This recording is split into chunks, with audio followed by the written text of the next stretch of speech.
దక్షిణ ఎనర్జీ పరిశ్రమ పరవాడలో ఉన్నటువంటిది ఒక్కసారిగా అగ్ని ప్రమాదం సంభవించింది. తరచూ విశాఖలో ఉన్నటువంటి పరిశ్రమలు ప్రమాదాల బారిన పడుతున్నాయి. ఒకటి ఫైర్ డిపార్ట్మెంట్ చూడాలి, అలాగే పరిశ్రమల సేఫ్టీ శాఖ చూడాలి, అలాగే పర్యావరణ శాఖ చూడాలి. ఎందుకంటే ఇవి తగలబడ్డప్పుడు వచ్చే పొల్యూషన్, అట్లాగే ఇవి తగలబడ్డం వల్ల చనిపోతున్నటువంటి వ్యక్తుల యొక్క కుటుంబాల జీవన వ్యవహారం, ఇవన్నీ కూడా మూడు శాఖల సమన్వయం ఇక్కడ లోపిస్తోంది.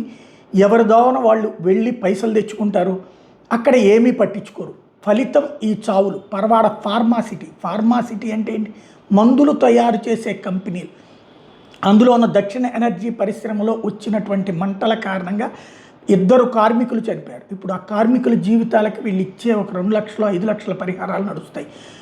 పలువురు కార్మికులు తీవ్ర గాయాల పాలయ్యారు. వాళ్ళని ఏ గవర్నమెంట్ హాస్పిటల్లోనూ ట్రీట్మెంట్ ఇప్పిస్తారు, లేకపోతే ప్రైవేట్ హాస్పిటల్ ట్రీట్మెంట్. కానీ ఆ ఇంపాక్ట్ వాళ్ళ జీవితకాలం వెంటాడు. అలాగా జరగకుండా ఉంటాయి అంటే ప్రమాదం ఎవడు ఏమి ఆపలేడు. కానీ పరిశ్రమల యొక్క ప్లానింగ్ ఎట్లా ఉంది అన్నది పరిశీలించాల్సిన అవసరం అయితే ఉంది. వేపాడ వెంకటేష్, త్రినాథ్ అని 2 చనిపోయినటువంటి నేపథ్యంలోనైనా సీరియస్గా దృష్టి సారించాల్సిన అవసరం.